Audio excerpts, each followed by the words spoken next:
Welcome back to Hypercar Updates, the series where we talk all things hypercar related to that particular month. This video brings the news, rumors, and just general topics from the month of April in 2023.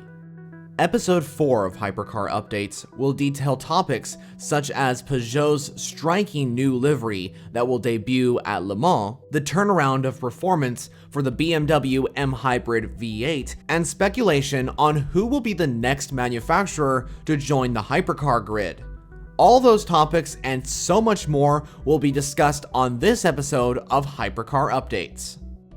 I want to open this episode by talking about Isotta Fraschini. The Italian brand recently unveiled their Le Mans hypercar livery, which I talked about in the previous episode of Hypercar Updates. And now we finally get this car out on track testing.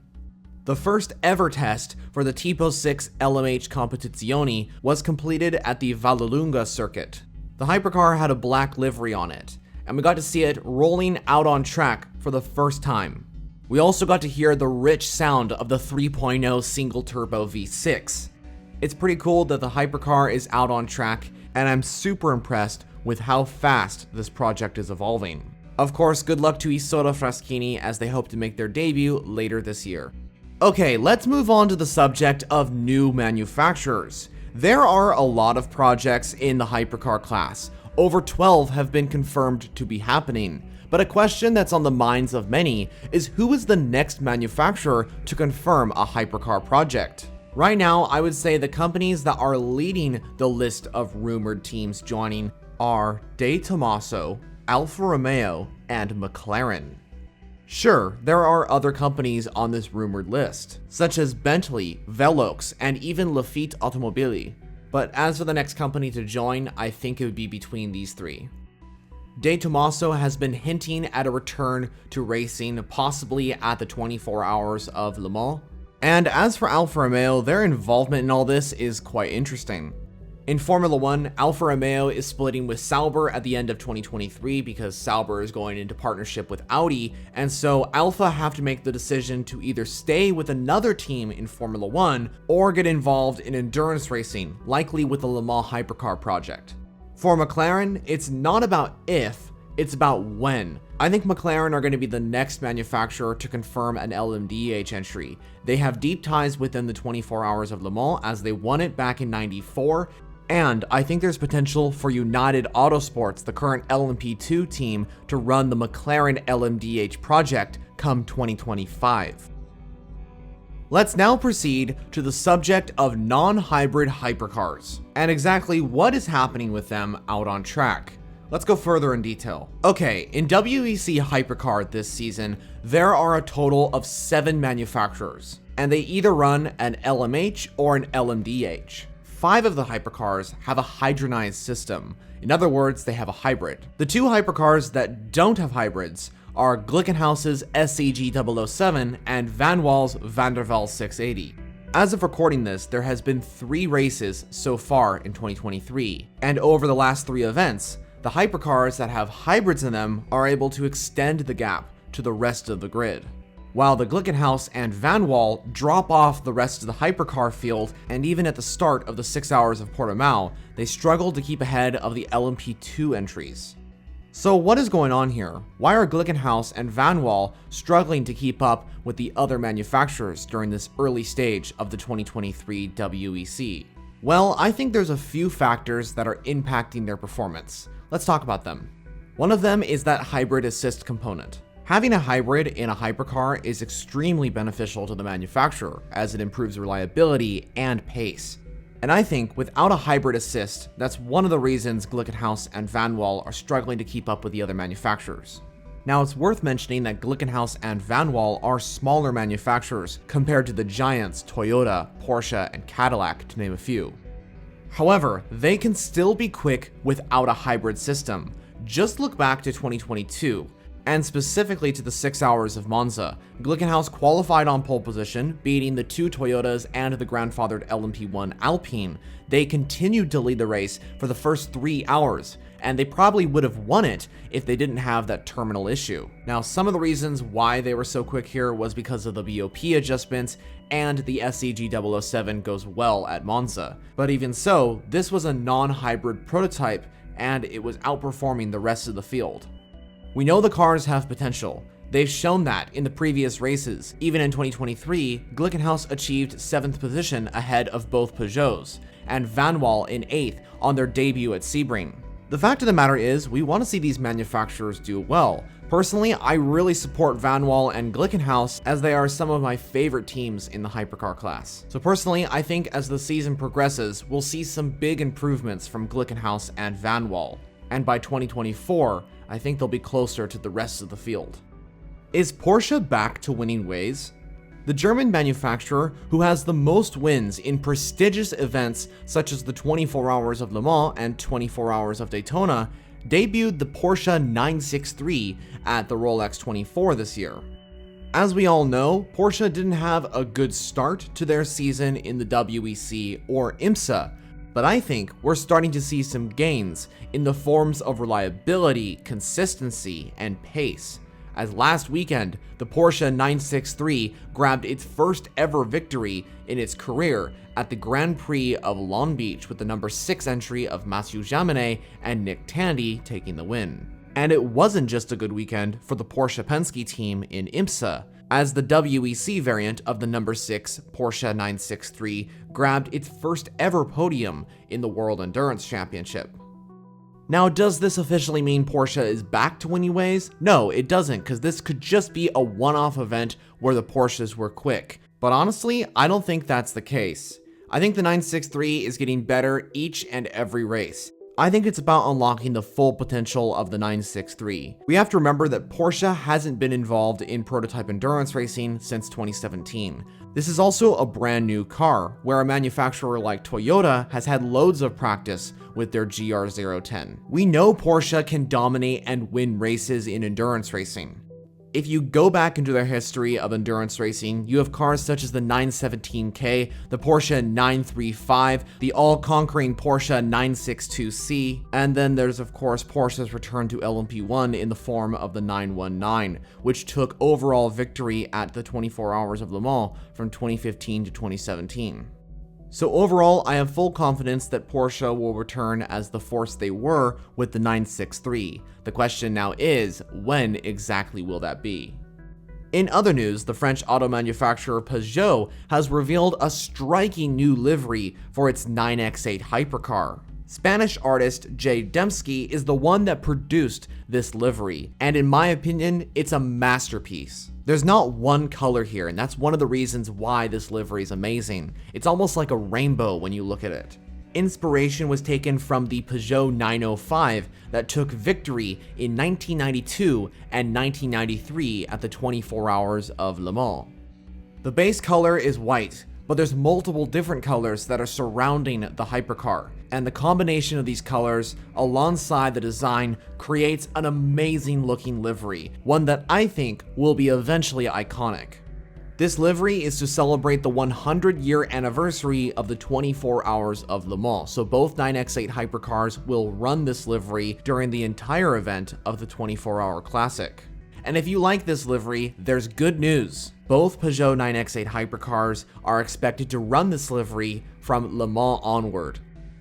Let's talk about Lamborghini, as the Italian brand have signed Danny Kvyat to race one of their LMDH prototypes in 2024.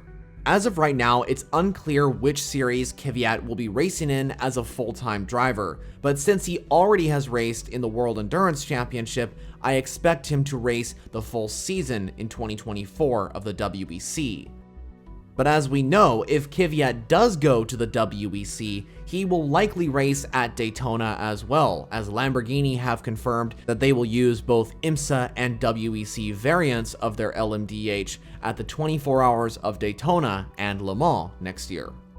Kvyat is no stranger to racing. You likely know him from Formula 1.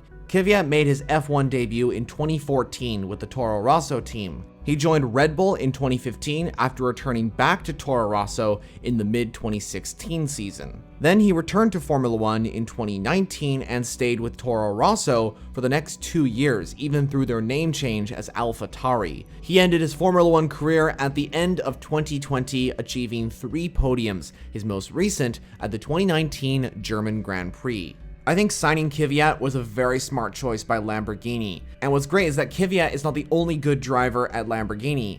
Their lineup includes Andrea Caldarelli, Mirko Bortolotti, Roman Grosjean, and now Danny Kvyat, a very strong driver lineup at Lamborghini so far.